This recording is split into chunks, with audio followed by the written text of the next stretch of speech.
बिना चीनी रे पिलांको पई आज आमे एक नुआ प्रकारर लड्डू बनै नेबा। ए लड्डू पिलांको पई पूरापूरी स्वास्थ्यकर रहिबो। खाइबा पई ए लड्डूर स्वाद बहुत ही बढ़िया। पिला जेते बेले भी चाहिए एमितिका लड्डू पिलांको बहुत ही सहजरे बनेकी दे पारिबे। पूरापूरी घरोई सामग्री रे एमितिका लड्डू पिलांको पई बनै नै पारिबे। भिडियोटी को निश्चय शेष पर्यंत देखंतु। आशा करुछि आजिर भिडियोटी निश्चय पसंद आसिबो। नमस्कार, आरती किचन विलेज को आपण मानकु बहुत बहुत स्वागत। एबे रेसिपी स्टार्ट करिबा। एठी नै नेछि मु गुटे मिक्सी जार। ए मिक्सी जार रे आमे गिना रे गुटाए गिना देई दबा नडिया कोरा। गुटाए गिना नडिया कोरा को मु मिक्सी जार रे सबुतक देई देछि। एबे आमे एथिरे से सेम गिना रे मापिकी गुटाए गिना क्षीर एवं क्षीरर सर जो सबुतक को आमे देई दबा। एबे एथिरे आमे देई दबा दुईटी गुजराती एवं आकु भल भाबरे ग्राइंड करि नेबा। एठी मु भल भाबरे आकु ग्राइंड करि नेछि। एबे गुटे नै नवा मिक्सी बाउल। ए मिक्सी बाउल ले देई दबा गुटाए गिना सुजी। एठी आपण सुजी मोटा कि पतला जो सुजी भी नै पारिबे। एबे अधा गिना इथरे बेसन मिठा जिनिस बनाउची तो एथा गुटाए पिंच मु लूण दे देछि। भल भाबरे सुखिला जिनिस को आमे एठी मिसे नेबा। एठी भल भाबरे मु सुखिला जिनिस को मिसे नेछि। एबे एथिरे आमे गुटाए चामच रिफाइन तेल दे दबा। भल भाबरे रिफाइन तेल देबी आमे आकु मिसे नबा। एठी मु भल भाबरे सुखिला जिनिस को मिसे नै सारला परे आमे एथिरे जो रखिथिले नडिया एवं क्षीर को ग्राइंड करिकी रखिथिले सबुतक ए सुजी रे आमे देई दबा।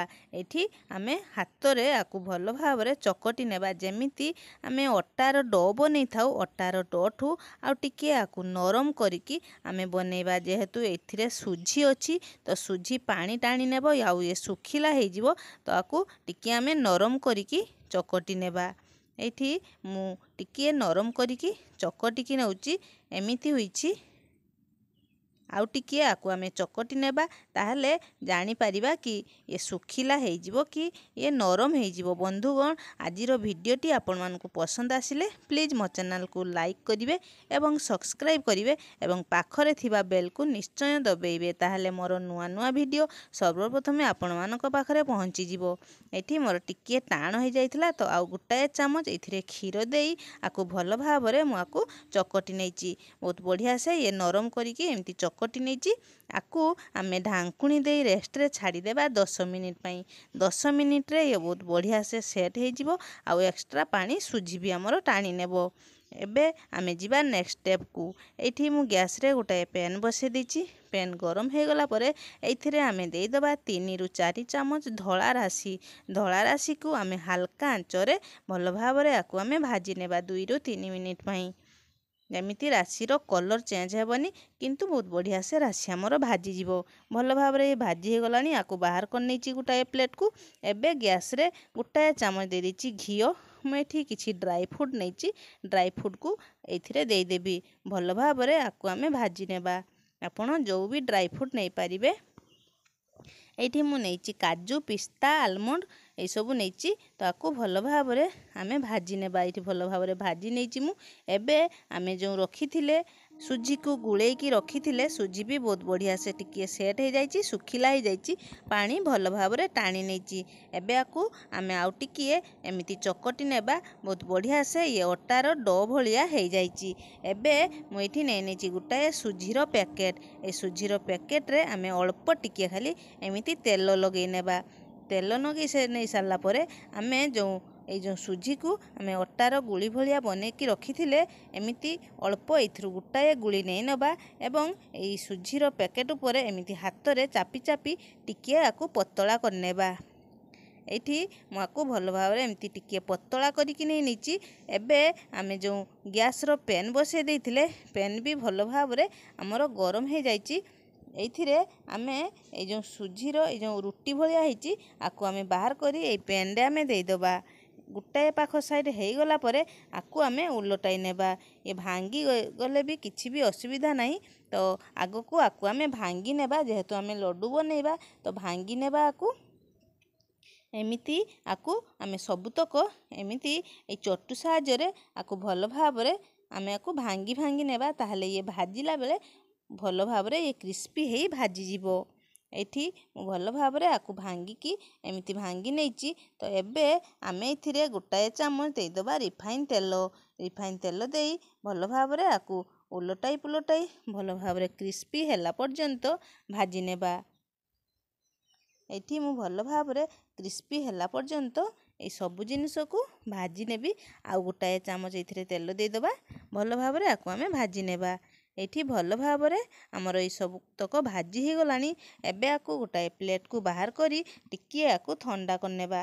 ଏଠି ଭଲ ଭାବରେ ସବୁତକ ଥଣ୍ଡା ହେଇଯାଇଛି। ହାତରେ ଆଉ ଟିକିଏ ଆକୁ ସବୁ ଜିନିଷକୁ ଆମେ ଭାଙ୍ଗି ନେବା। ସବୁତକକୁ ମୁଁ ଭାଙ୍ଗି ନେଇ ସାରିଲା ପରେ ଗୋଟାଏ ମିକ୍ସି ଜାର୍ରେ ଆମେ ଏଇସବୁକୁ ଦେଇଦେବା। ବାକି ତକକୁ ବିନା ଆମେ ଏଇଥିରେ ଦେଇଦେବା। ଏଇଠି ମୁଁ ସବୁତକକୁ ଦେଇ ସାରିଲା ପରେ ଆକୁ ଆମେ ଟିକିଏ ଦରଦରାକି ଗ୍ରାଇଣ୍ଡ କରି ନେବା। ଏଇଠି ମୁଁ ଭଲ ଭାବରେ ଟିକିଏ ଦରଦରାକି ଗ୍ରାଇଣ୍ଡ କରି ନେଇଛି। ଏଇଠି ଦେଖନ୍ତୁ ପୁରାପୁରି ଦାନା ଦାନା ହେଇ ଇଏ ବନିଛି। କେତେ ବଢ଼ିଆ ସେ ଆମର ଇଏ ହେଇଯାଇଛି। ଏବେ ଆମେ ଗ୍ୟାସ୍ରେ ଗୋଟାଏ ପେନ୍ ବସାଇଦେବା। ପେନ୍ରେ ଗୋଟାଏ ଚାମଚ ଏଥିରେ ମୁଁ ଘିଅ ଦେଇଦେଇଛି। ଘିଅ ଗରମ ହେଇଗଲା ପରେ ଗୋଟାଏ ଗିନା ମୁଁ ଏଠି ନେଇଛି ଗୁଡ଼। ଗୁଡ଼କୁ ଆମେ ଏଥିରେ ଦେଇଦେବା। ସବୁତକ ଗୁଡ଼କୁ ମୁଁ ଏଥିରେ ଦେଇଦେଇଛି। ଏବେ ଆମେ ଏଥିରେ 2ରୁ 3 ଚାମଚ ମାପର ପାଣି ଦେଇଦେବା। ପାଣି ଦେଇ ଆମେ ଗୁଡ଼କୁ ଭଲ ଭାବରେ ଏମିତି ମିଶାଇ ନେବା। ମିଡ଼ିୟମ୍ ଆଞ୍ଚରେ ଗୁଡ଼କୁ ଭଲ ଭାବରେ ଆମେ ମିଶାଇ ନେବା। ଏଇଠି ଗୁଡ଼ ଆମର ବହୁତ ବଢ଼ିଆ ସେ ମିଶାଇ ନେଇ ସାରିଛି। ଏବେ ଗୁଡ଼ ଆମର ବହୁତ ବଢ଼ିଆ ସେ ଫୁଟିଗଲାଣି। ଏଇ ଦେଖନ୍ତୁ ଗୁଡ଼ ବହୁତ ବଢ଼ିଆ ସେ ଫୁଟିଗଲାଣି। ଆମର 2ରୁ 3 ମିନିଟ୍ ପାଇଁ ଗୁଡ଼କୁ ଆମେ ଏମିତି ମିଡ଼ିୟମ୍ ଆଞ୍ଚରେ ଫୁଟେଇ ନେବା। ଏଇଠି ଭଲ ଭାବରେ ଗୁଡ଼ର ଆମର ଶିରା ବହୁତ ବଢ଼ିଆ ସେ ପ୍ରସ୍ତୁତ ହେଇଯାଇଛି। ଟିକିଏ ମୁଁ ଆଙ୍ଗୁଳିରେ ନେଇକି ଲଗାଉଛି। ଦେଖନ୍ତୁ ଗୋଟାଏ ତାର ଭଳିଆ ଗୁଡ଼ର ଶିରା ଆମର ହେଇଯାଇଛି। ଏମିତି ହିଁ ଆମର ଦରକାର। ଆଉ ଅତ୍ୟଧିକ ଆକୁ ଶିରା ଆମର ପ୍ରସ୍ତୁତ କରିବାନି। ତ ଏବେ ଆମେ ଯେଉଁ ରଖିଥିଲେ ସୁଜିକୁ ଏମିତି ଏବେ ଏଥିରେ ଏଇସବୁ ମିଶ୍ରଣକୁ ଆମେ ଦେଇଦେବା। ଗ୍ୟାସ୍କୁ ଏବେ ବନ୍ଦ କରିନେବା। ଏବେ ଯେଉଁ ଡ୍ରାଇ ଫ୍ରୁଟ୍ ଆଉ କିଛି ଚେରିକୁ ମୁଁ ଏଠି ଛୋଟ ଛୋଟ କାଟିକି ରଖିଛି ସବୁତକକୁ ମୁଁ ଦେଇଦେବି। ଏଇଠି ମୁଁ କିଛି ଭଜା ବାଦାମକୁ ଏମିତି ଟିକେ ଦରଦରାକି ଭାଙ୍ଗିକି ନେଇଛି। ଏଇଥିରେ ସବୁତକକୁ ଆମେ ଦେଇଦେବା। ଏବେ ଆକୁ ଏଇ ଚଟୁରେ ଭଲ ଭାବରେ ଆକୁ ଆମେ ମିଶାଇ ନେବା। ଗ୍ୟାସ୍ର ଫ୍ଲେମ୍କୁ କିନ୍ତୁ ନିଶ୍ଚୟ ବନ୍ଦ କରି ନେବେ। ଗ୍ୟାସ୍ର ଫ୍ଲେମ୍ ଅନ୍ କରି ଆକୁ ଦେବେନି। ତାହେଲେ ଇଏ ଭଲ ଭାବରେ ଅଧିକ ସେଟ୍ ହେଇଯିବ। ଟାଣ ବନିବ ମିଠା ଆମର। ଆଉ କିଛି ଯେଉଁ ଧଳା ରାଶି ଆମେ ଭାଜିକି ରଖିଥିଲେ ଅଧା ମୁଁ ଏଥିରେ ଦେଇଛି। ଆଉ ଅଧା ଆମେ ପଛରେ ଆଡ଼୍ କରିବା। ଏଇଠି ଭଲ ଭାବରେ ସବୁ ଜିନିଷକୁ ମିଶାଇ ନେଇ ସାରିଲା ପରେ ଅଳ୍ପ ଅଳ୍ପ ନେଇ ଆକୁ ଆମେ ଲଡ଼ୁ ବନେଇବା। ଭଲ ଭାବରେ ଏମିତି ମୁଁ ସବୁତକ ଲଡ଼ୁକୁ ବନେଇ ନେବି। ଏ ଦେଖନ୍ତୁ ଗୋଟାଏ ଲଡ଼ୁ ଆମର ହେଇଯାଇଛି। ଏବେ ଆମେ ଯେଉଁ ଧଳା ରାଶିକୁ ଆମେ ରଖିଥିଲେ ନା ପ୍ଲେଟ୍ରେ, ଏଇଥିରେ ଆମେ ଏଇ ଲଡ଼ୁକୁ ଆମେ ଦେଇଦେବା। ଅଳ୍ପ ଆଉ ଉପରେ ଧଳା ରାଶି ଦେଇଦେବା। ଏମିତି ହାତରେ ଆଉ ଟିକିଏ ଏମିତି କରିନେବା। ଏଇଠି ଦେଖନ୍ତୁ ଲଡ଼ୁ ଆମର ଗୋଟାଏ ପ୍ରସ୍ତୁତ ହେଇଗଲା। ବାକି ତକକୁ ବିନା ଆମେ ଏମିତି ଲଡ଼ୁ ବନେଇ ନେବା। ଥଣ୍ଡା ହେଇଗଲେ ଇଏ ବହୁତ ବଢ଼ିଆ ସେ ସେଟ୍ ହେଇଯିବ।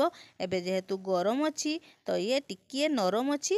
ତ ଗରମ ଥିବା ଅବସ୍ଥାରେ ଆମର ଏ ଲଡ଼ୁକୁ ବନେଇବା ପାଇଁ ପଡ଼ିବ।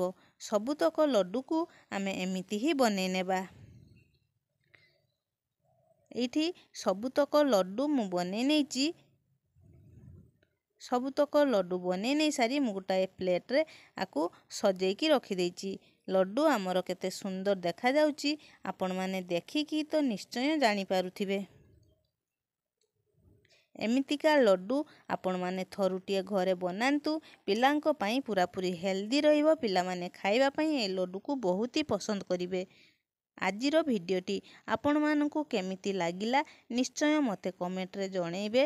ପୁଣି ଆପଣମାନଙ୍କ ସହ ଆଉ ଏକ ନୂଆ ଭିଡ଼ିଓରେ ଦେଖାହେବ। ରହୁଛି, ନମସ୍କାର।